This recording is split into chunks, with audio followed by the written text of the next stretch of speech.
Hello and welcome to the Bookshelf Odyssey Podcast. I love stories and I love to discuss the author's journey to becoming published. Each one has a different but amazing story. My hope is to encourage people to keep reading good books, to help authors find their audience and inspire everyone in their journey, whatever that might be. This is the Bookshelf Odyssey Podcast. My guest today is author Mimi Matthews. She's the USA Today bestselling author and writes both historical nonfiction and award-winning Victorian romances. Her novels have received star reviews in Publishers Weekly, Library Journal, Booklist, Kirkus, and Shelf Awareness, and her articles have been featured on the Victorian Web and the Journal of Victorian Culture. In her other life, Mimi is an attorney. She resides in California with her family, which includes a retired Andalusian dressage horse, a Sheltie, and 2 Siamese cats. Her most recent books include The Belle of Belgrave Square and, in the nonfiction field, A Victorian Lady's Guide to Fashion and Beauty. And she is my guest today, so welcome, Mimi, to the Bookshelf Odyssey podcast. Hi, everybody. So happy to be here. Well, I'm really excited to have you on, and I've got a ton of questions I have to ask you, but first of all, I wanted to know, what in the world is an Andalusian dressage horse? It's an Andalusian is a Spanish breed, and you probably know them. You'd probably recognize them, even though you didn't know the name of the breed. So if you've ever seen fantasy movies, like I'm trying to think ones they played a really prominent role in, the movie Legend with Tom Cruise by Ridley Scott from the 1980s, that classic. Any movie where there's a big white horse with a mane and tail that are huge and they're playing a unicorn. Shadowfax in Lord of the Rings, that's an Andalusian. They're really famous for, they have a certain look. About 85% of the breed are gray, which is what we would recognize as white. It's called gray.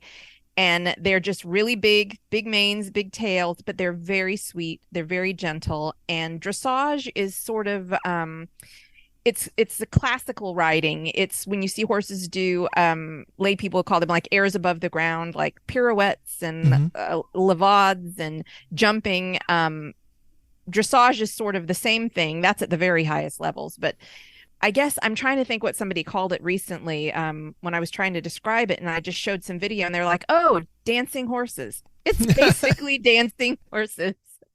All right. But yes, but the horse in my biography, my retired Andalusian, he actually passed away in 2021. He was old and he colicked.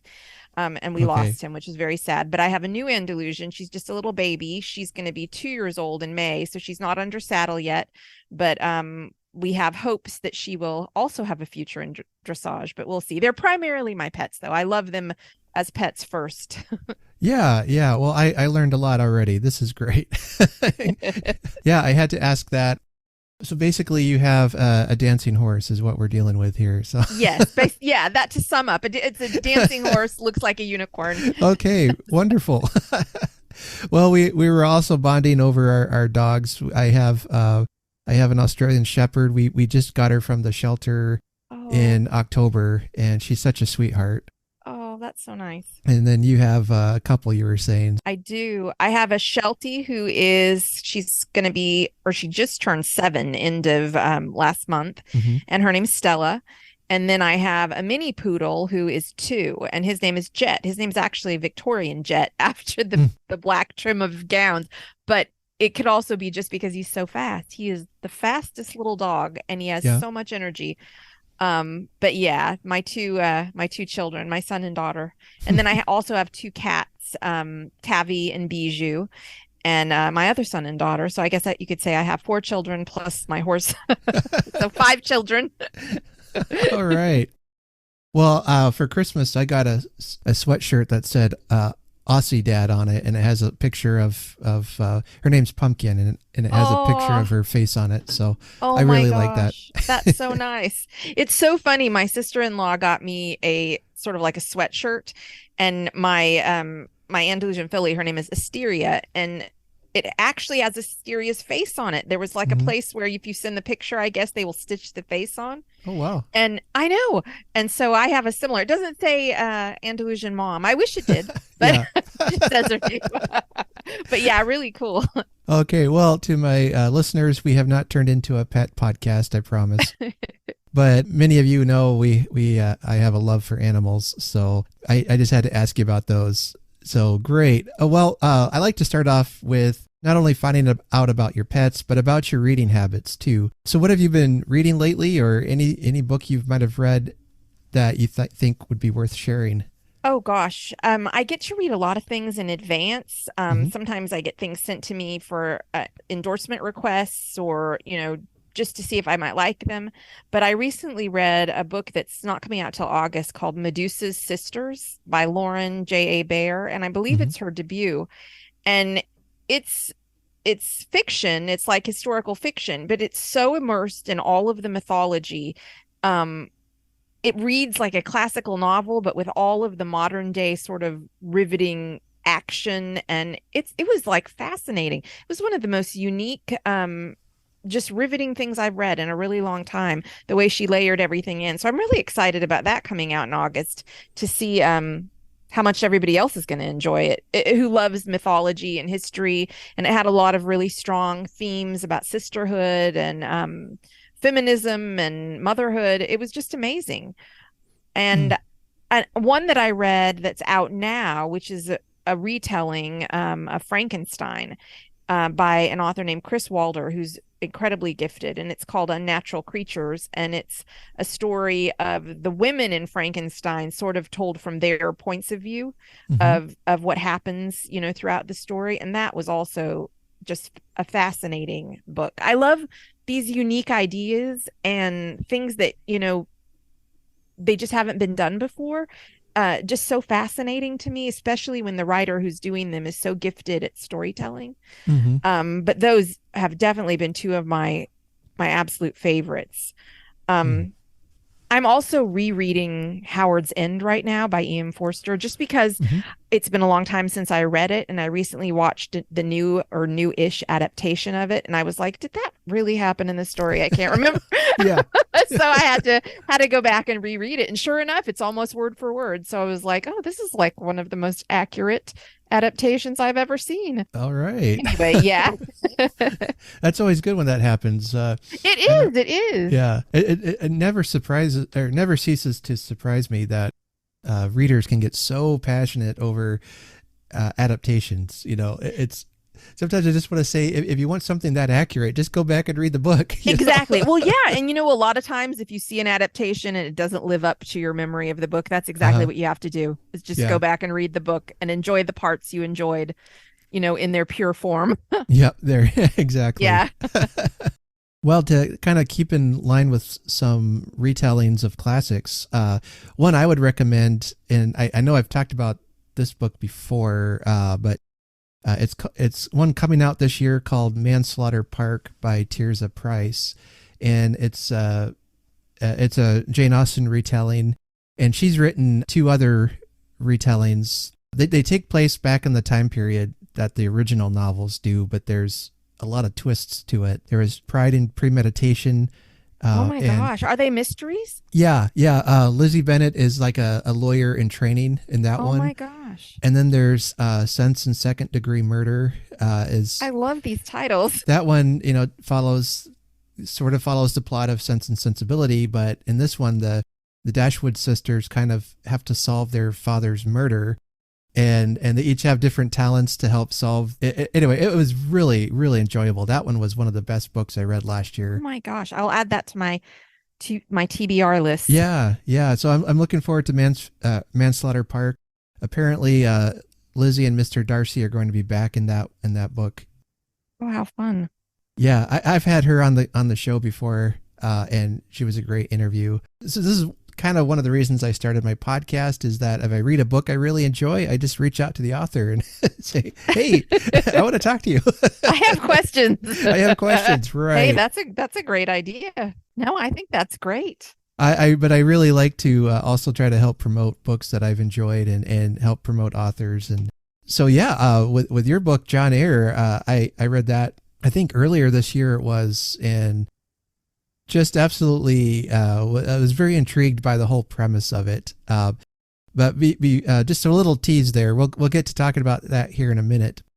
Let's talk about your journey to becoming a writer. Was that something you always had set out to do, or is that a recent development? It's not recent. And it was never really a plan like I thought I'm going to be an author. I started writing when I was really young, like little, writing with crayons and drawing figures and telling little stories. And then we would staple them and make a little book. And then when I was 13, I wrote my first novel, my first full-length novel. It was a young adult novel. And a friend of my mom's had an agent at the time and wrote, and so gave my mom the idea, like, well, you should submit it to get her an agent. So I submitted, I did little query packets and sent them around. This is back when you literally had to mail them. And I ended up signed with a literary agent. When I was 18, I signed with an agent. Her name was Helen McGrath, who was an amazing agent, amazing person. And she kept me under contract for a very long time until she passed away. But I didn't write any more books because I went to school. I was in school and then college and then law school and then work. And by the time I came back to writing, I was writing this whole time, just not fiction. By the time I came back to writing fiction, Helen had passed away. So I got another agent. And then I got an offer on one of my romances, but it was from like a mid-sized publisher. And by this point, a lot of people I knew were doing indie publishing. And I didn't really have anything to lose. And I like trying new things. And so I thought, I'm just going to put it out as an indie and see what happens. And that was The Lost Letter. And after that, things just really took off. The subsidiary rights sold for some of my indies. The third book I wrote made the USA Today bestseller list, and then every other book in that series when it released made the bestseller list when it released. I at that point was really happy to keep the ebook rights and then just let my agent sell the subsidiary rights, like foreign rights and audio rights. It just seemed like the best way to do things. But then in 2020, I wrote another book and ended up signing with Berkeley at Penguin Random House for a new series. And so now I'm officially, I guess, what they call a hybrid, where I have some books that are independently published and some books that are traditionally published. And then my books are just sort of all over the place now. But that was sort of the journey. It was like an interesting circuitous journey with a very long break after the beginning, a very long break from fiction. I was still writing a ton, just not fiction.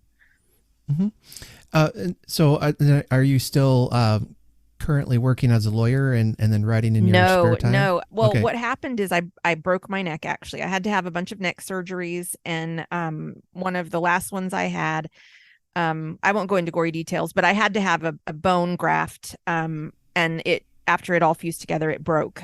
And that was sort of one of those catastrophic injuries that I had to have emergency surgery. And it was while I was recovering, where I was sort of, bedbound in a brace, that I came back to writing fiction. But it's been hard to go back to practicing law because it's still hard managing my pain levels. And that makes me too inconsistent. Lawyers owe a duty of competence to their clients. And if your lawyer is always like, well, I have to reschedule this, or I couldn't make this deadline, that's, in my opinion, and I think in a lot of people's opinions, not competent enough. At least I don't feel that. Especially, I did ethics defense, and I used to see many lawyers getting in trouble for failing in their duty of competence. So the fact that I have to take pain medicine or anything like that, I feel like time to back off of law practice and just focus on writing. But I still keep my law license current, and I stay up to date on all my continuing legal education. So just in case you ever need it in the future, or you want to write about a lawyer or something. I know, exactly. Right? Hey, I may yet still make use of it. There is a lawyer character in my Parish Orphan series, and he appears in the new series I'm writing for Berkeley too. And I just feel like, who doesn't need a competent lawyer in a story to occasionally appear and fix a legal problem? There you are. One of the reasons I had you on today is I wanted to talk to you about your book, John Eyre. Now, that came out, I think, 1 or 2 years ago. I think that it came out in 2021. Yeah, that sounds right. And I got around to it just recently. And here's part of the book description. It says, when disgraced former schoolmaster John Eyre arrives at Thornfield Hall to take up a position as tutor to 2 peculiar young boys, He enters a world unlike any he's ever known. Darkness abounds, punctuated by odd bumps in the night, strange creatures on the moor, and a sinister silver mist that never seems to dissipate. And at the center of it all, John's new employer, a widow as alluring as she is mysterious. Ed, if that doesn't make you want to pick up the book, I don't know what will, but it's essentially a gender-swapped retelling of Jane Eyre, which is one of my favorite classic books. Oh, mine too, absolutely. And I really enjoyed what you did there. I'm so glad. It's certainly one of my more, I don't know, controversial might be too strong a word, but controversial in the sense that I had before it just historical romances. So I think some people were disappointed that it wasn't really a romance, that it was more sort of gothic horror.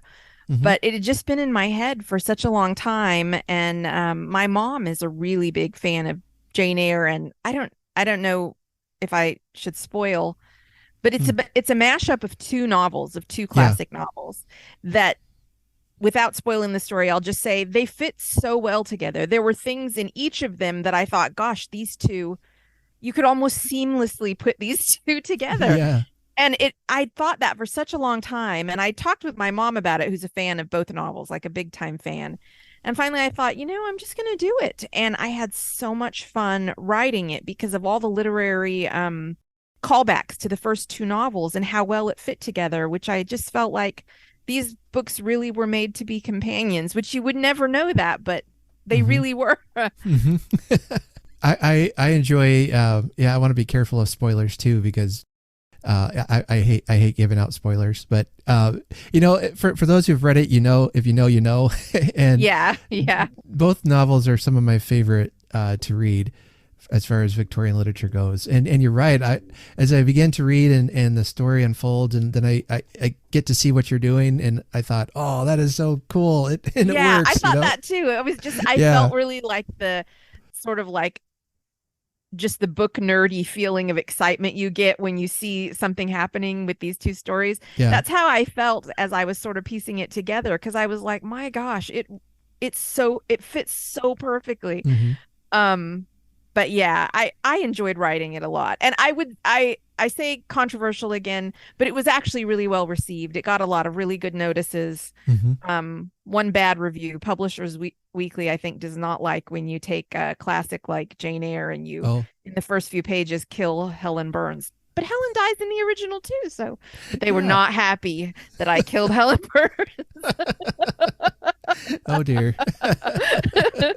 Well, another Jane Eyre retelling I enjoyed is called My Plain Jane, and what I can't remember the author's name. There's like 3 women authors who write this series of it's like a Jane trilogy, and they take 3 different Janes either in literature or history and just completely do a retelling. It's hilarious. It's almost like a British comedy. But anyway, long story short, in that story, Helen is dead, but she's a ghost, and so she's like a ghost character through the whole thing, and it's, oh my gosh, it's really funny. I have found I really like retellings, not so much because I think the old stories are too old and can't resonate with the audience, but what I find is that it gives me a new or different perspective on the old story that I really appreciate. Yeah, I do too. I love that, and sort of seeing everything in a different light, or based on, sometimes an author will take a classic and move it to modern day, or swap the roles around, or switch genders, sort of like I did, but or make it into a horror. I've seen a couple Jane Eyre retellings where it was a horror, which the book itself, the original classic, it is pretty horrible. I don't mean horrible, not enjoyable. If you think about the fact that Mrs. Rochester is locked in the attic the whole time, all this creepy sound she hears, and all it's really creepy. So, no need to really change a lot to make it a horror story, because it already was pretty terrible. Well, and that's I think why the 2 novels you write about kind of fit so seamlessly. There is, it works. What was the original inspiration for the story? Why did you choose Jane Eyre and go with that? I felt like it would, there's a couple lines in Jane Eyre that spark my imagination. And this is maybe a bit spoilery, but, and I mentioned this, I think, in the author's note to John Eyre, is there's a scene in Jane Eyre where Bertha Mason, her brother, Richard Mason, comes to Thornfield Hall because he wants to see his sister. And they tell him not to go up to her, that she's unstable and can't be trusted not to attack. But he goes up anyway, and she bites him. Like, and when they find him and he's bleeding, he has this exact quote. He says, "She sucked the blood. She said she'd drain my heart." And then there's another part where Jane sees Mrs. Rochester come into her room at night, but she doesn't know, who Mrs. Rochester is. And she thinks it's, like an apparition. And she says it reminds her of the foul German specter, the vampire. And then the final, sort of thing that convinced me of wanting to write a retelling was when Mr. Rochester gets found out, and he's explaining to Jane about how he married Bertha Mason and how, she ended up being mad and how he had to somehow get her to England after she had become mad. And he says, "To England I conveyed her, and it was a fearful I'm just paraphrasing, a fearful voyage with such a monster in the vessel." It felt, there were so many parts of the story that felt to me that it could really be like a horror novel of something in the attic that was like supernatural or horrible. And I also have always felt, just from a feminist perspective, and I think that a lot of people are sort of feeling this way as Jane Eyre continues to be examined, through the different decades as our own society and our own views change, is that Mr. Rochester is a really crummy hero. He takes advantage of an employee. Jane's like very young, he's substantially older than her. He takes advantage of her. He abuses his position of power. A lot of things he does that are just make him really not a great guy. So, when they get together at the end, typically it's thought of as a romance, and at the end, Bertha dies and the two of them. Gosh, am I just spoiling Jane Eyre? I'm assuming everyone has read it. Well, I'll put up spoiler alerts here. So. But yeah, so just I felt like he's really the villain of this story. Yeah. And it was appealing to me to make a story where Bertha Rochester is the one who, ends up married to a villain and all the things she has to do to fix the situation, and hopefully eventually extricate herself, which make her an extremely heroic character and also a very formidable character. So all of that was just, it caught my imagination, and I'd been wanting to write it for quite a while. And the only inhibition was I didn't have a lot of time for it because I was committed to write so many other books. But also I thought, who's going to want to read this? But I just had to get it out of my system. Yeah. And I'm not sorry I did. It was a lot of fun to write. It almost felt like an assignment for an English literature class, like something I was writing for my degree or something. Nice. Well, to answer your question, who would want to read something like this? I mean, I'm raising my hand right now. Absolutely. I'm so glad. I'm so glad. Anytime somebody tells me they read it and enjoyed it or that it's their favorite, I'm like, oh, God bless you. Awesome. Are some of your other books retellings of classics, or is this kind of an unusual one in your? This is unusual. Okay. I like to put in little historical classics, Easter eggs in some of my stories. So I have a popular Christmas novella called A Holiday by Gaslight. And I have a couple nods in it to Elizabeth Gaskell's North and South. And then I'm doing a new series that's not going to come out until 2025 for Berkeley Penguin Random House, and it's called The Crinoline Academy. And it's actually sort of not a retelling, but it's got a lot of nods to Great Expectations, just sort of the idea of Miss Havisham in Great Expectations. She has a ward, Estella, and she basically raises her to be a weapon to get vengeance against the male sex because Miss Havisham had been famously jilted and never got over it. So it's a sort of play on that, about a girls' school run by this very eccentric spinster. And she has many girls there who she is sort of fashioned into weapons. But I would say it's less, to wreak vengeance on the male sex as to sort of pursue things that will help with the equality, getting equality for women. So it's a little bit like Great Expectations meets, Charlie's Angels meets The Umbrella Academy. Okay, well, that I'm going to look out for that too. That sounds great. People who know me know that Charles Dickens is my absolute favorite author. I laugh just about every conversation comes back to him because, why not? So I love his writing. I just love it. Yeah. Now it sounds like you enjoy the classics as well as I do. modern stories. Yeah, a lot. In some ways more, because I feel like you're always discovering new things in them, and the language. I just love the language, the uniqueness of some of just even down to how Dickens names his characters, some of the sort of screwball names that some of these characters have. I just find it really fascinating. And I love in some of them, the restraint, but you can feel the emotion just sort of bubbling over, but it's so restrained. So I really like that feeling in a novel, which is something I feel that to a lesser degree that I carry over into my own writing, that same sort of Victorian restraint, but with a lot of emotional tension underlying it. But yeah, Dickens, the Brontes, Wuthering Heights by Emily Bronte, one of my favorites. But yeah. Yeah, I really struggle with Wuthering Heights. Part of it is the way I first read it, and this is probably common with a lot of people, and I've talked about this before, but Was it an assignment? Well, no, it was more I misunderstood what the story was about. Oh. Like I kind of understood it to be like your typical romantic Victorian story. Right. And maybe with more tragedy, but then, the characters are just awful, and they're all terrible. Yeah.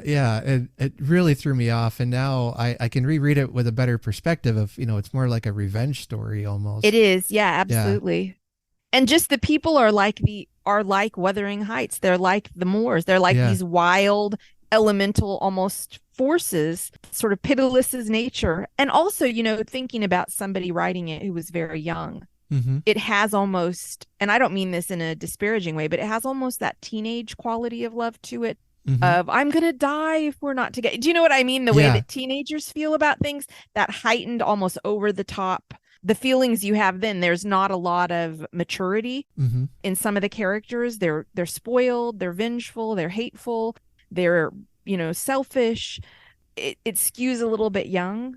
But yeah, I just find it fascinating. Also, it's another one I think lends itself to a mashup with another horror novel. Yeah. But I just don't have time to write it. Sequel ideas here. Yeah. Exactly. Okay. Yeah.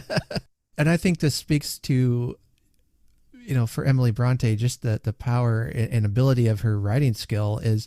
This is a book I haven't enjoyed, but I've read it 3 times. It's amazing. Yeah. And it's got so much in it that I feel like anytime I read it, I'm discovering something new. Because it's just not easily understood or easily, it's just not an easy story. Probably the same reasons you initially felt ambivalent toward it. It's just not an easy story. And I think sometimes in fiction, when you're reading, you want a character who is like your guide through the story, somebody you can sympathize with, somebody who has noble, more noble qualities, or at least if they start out that bad, they have some transformation. There's not really that many characters like that in there that serve that role. So sometimes you feel tenuous, like, who am I rooting for here? They're all horrible.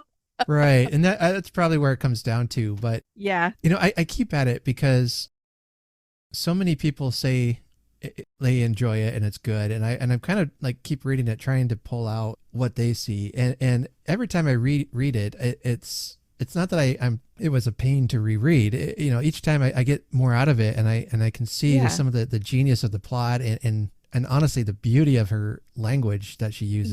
The language is a huge part of it. Yeah. I feel that with Dickens too. I mean, just the language is just so beautiful, and the unique turns of phrase they have, and part of it is their own gifts, and then part of it is just that we're reading something from so long ago, and it's sort of the notes it hits with us, are different than when you read something modern, or when you read something modern where somebody's just trying to sort of ape that style and it never really feels as authentic. Well, obviously it's not authentic, but right. That the same way that you feel when you're reading books by Dickens or the Brontes or Thomas Hardy, another of my favorites. Yeah, mine too. I know his books, you got to be in the mood for a really depressing story. They are terribly depressing. They feel very heavy. And yeah, Jude the Obscure, my gosh. Yeah. Incredibly depressing. I read that last year. And that's the most recent Hardy I've read. And that was rough. It really impresses on you just the unfairness of life, of everything, of the social order back then. Yeah. People with so much potential, more potential than the people who were better off, and still, anyway. But a real bummer. Right. Yeah. So now I had to read a couple of Dickens to kind of get my mood back up. So a palate cleanser. Yeah. Well, I enjoy Elizabeth Gaskell is another classic author I love. Me too. I really enjoy her. I'm going to be doing a North and South group read next month in April on my podcast and YouTube channel. And so a bunch of us are going to be rereading through it and chatting about it. And I'm looking forward to that's amazing. Yeah, it's a really good book. She's very unique. I guess that she originally, when she was writing, it was serialized in Dickens. Yeah, one of his magazines. Was it Around the World or something like that? Around the World or Household Words, one of the two. Maybe Household Words. Yeah. And he was a little bit hard on her, hard on her style. Yes. Yeah, I've read a lot of biographies and things about Dickens, and I'm starting to collect some about Elizabeth Gaskell now because I want to know more about her. But there's one letter Dickens wrote to somebody that he was complaining about Gaskell and essentially saying how her husband needs to get her in line and stuff. Gosh, he should talk with his messy personal life. No kidding. Yeah. I like Dickens, but the more you read about him, what a flawed person. Yeah. But, I mean, we all have flaws. Exactly. Yeah. I found that it's really difficult with some authors. You love their books, you love their style, and then you learn these facts about them and you're like, ugh. Yeah. These awful people. But I think most of them can't withstand scrutiny. I mean, it was a different time. And also, I think sometimes they're altered by their fame. I mean, the more famous they are, the more sometimes they engage in really awful behaviors and are just jerks. Yeah, I think there was a good chance there was some mental illness of some kind going on with him. And so today I think if he were here today, some of what he experienced could be treated or, and how much is it, I don't want to sound like I'm excusing bad behavior, but how much of it is just he lived 100 years too early. So exactly. We didn't have the insight. Yeah. We didn't have the knowledge that we have today. Yeah. Yeah. I'm sure you're right. With a lot of artists from back then. And so often the genius for creativity, whether, it's writing or painting or music, is coupled with some sort of, other issue that is, they have to work through. Yeah. Because sometimes the art is an escape from that for them. Yeah. Well, I'm reading a nonfiction.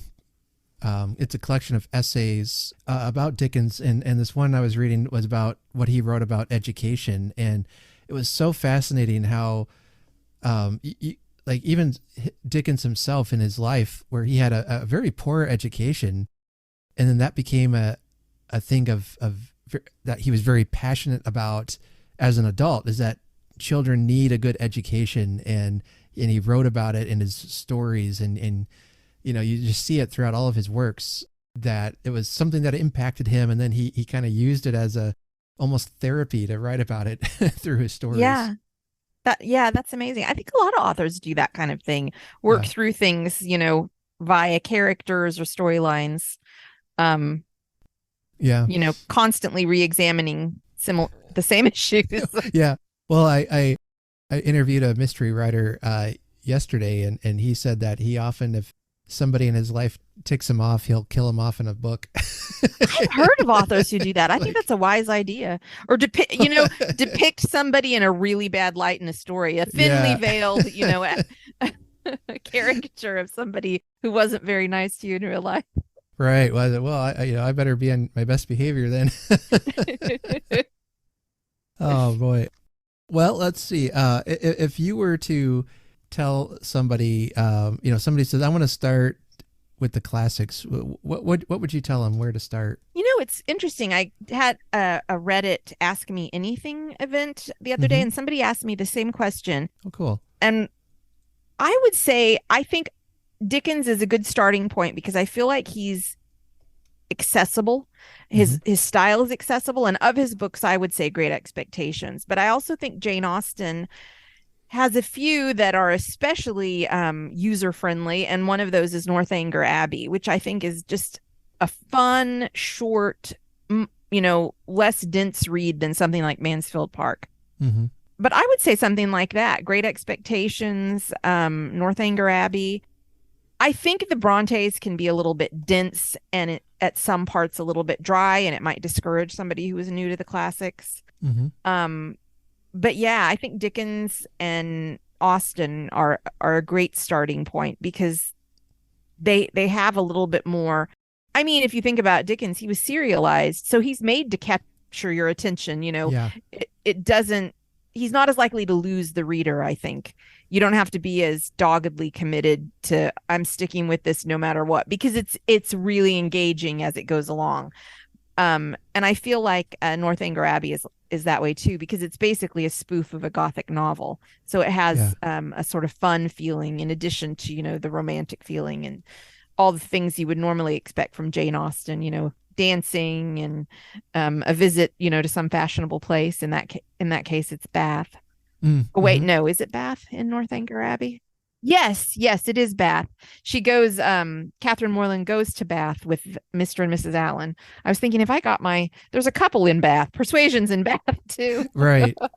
That's the one I was thinking. Yeah.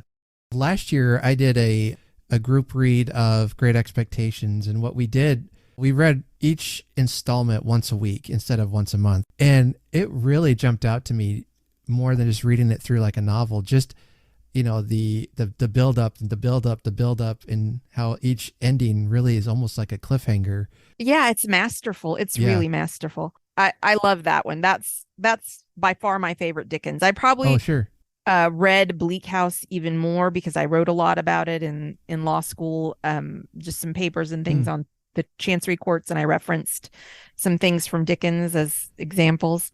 But Great Expectation is the one I love the best. Yeah, that's definitely my top favorite. Probably top 3. It might change given the day, but yeah, I know it. I feel that way about so many books. It's like, I don't. It's easier to name books I don't like than to say which are my favorites because it changes. I'm a mood reader. It changes based on what I am feeling like I want to read at the moment. Right. Those are great choices to start with. Like you said, Dickens is very accessible.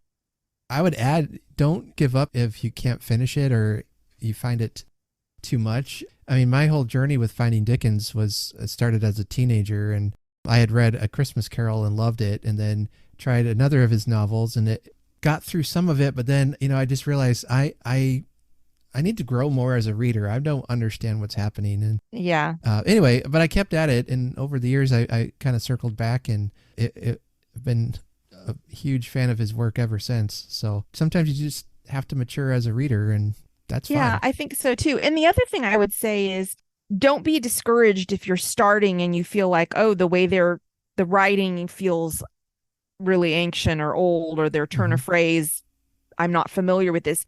Give yourself a chance. Don't be really hard on yourself. People talk about the 50-page rule, but I really find that's true. Like the more you read it, the more palatable it becomes. It becomes easier to understand it. It's sort of like, I don't know what my comparison would be, but maybe like when you see Shakespeare performed, and at the beginning, you're like, you notice that the language is very old, but it very quickly becomes so natural and feels like you totally get it.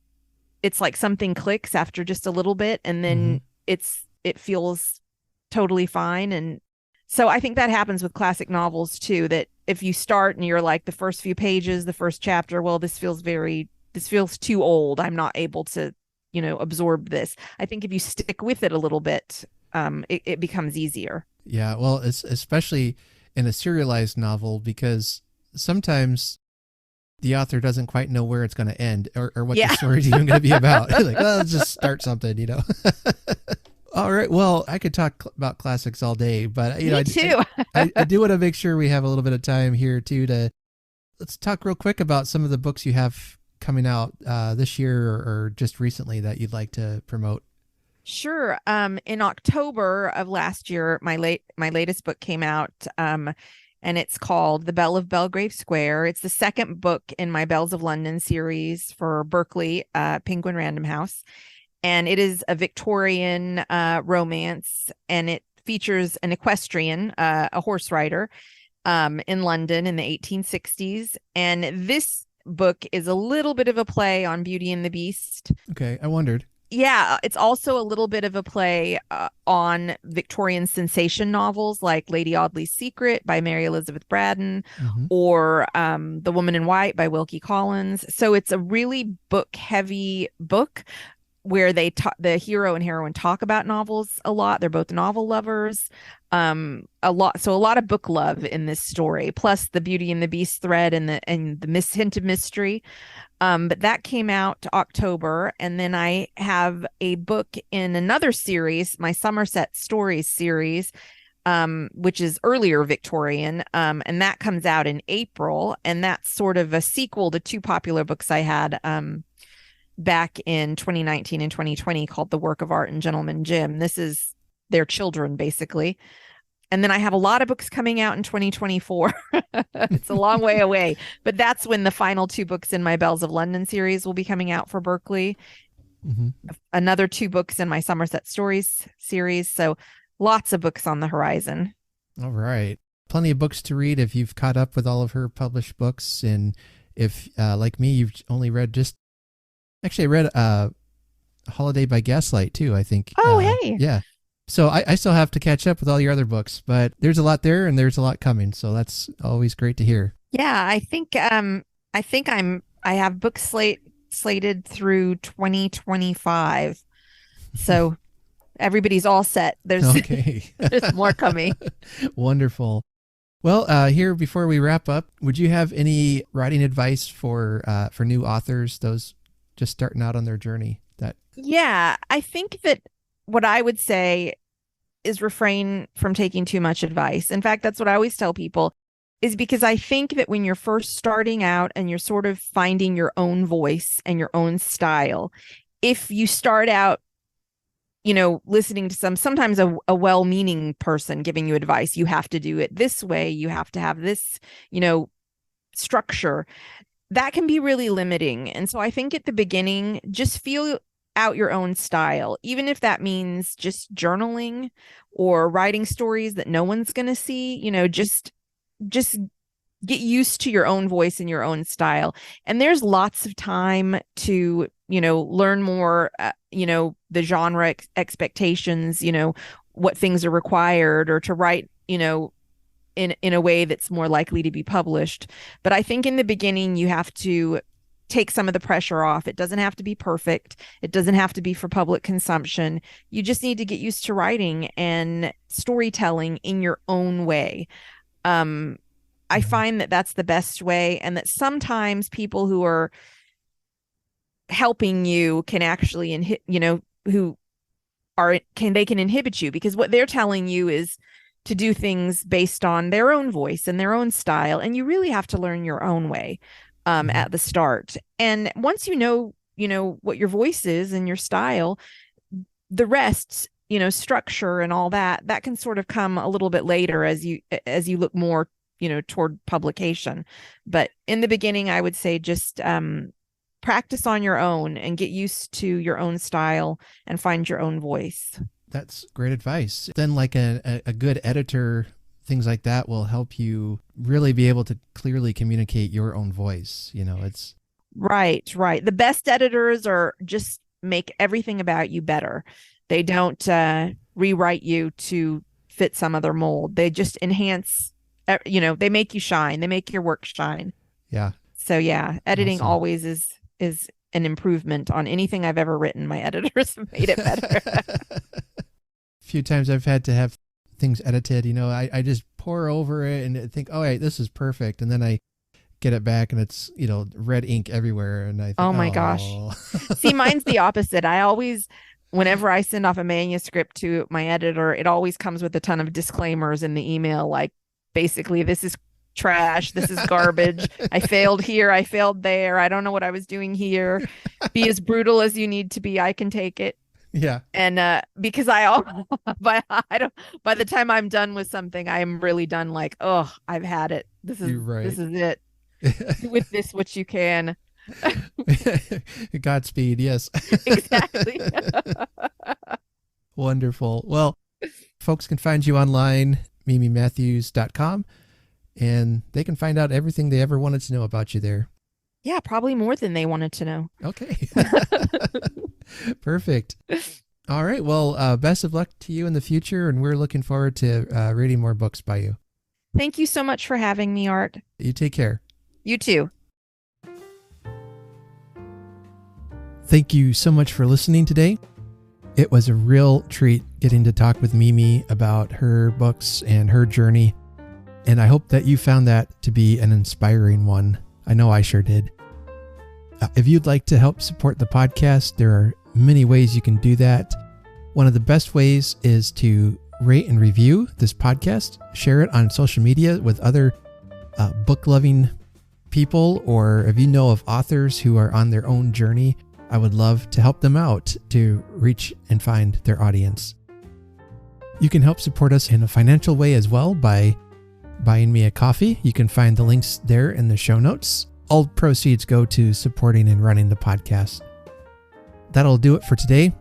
And until next time, happy reading, everyone, and take care.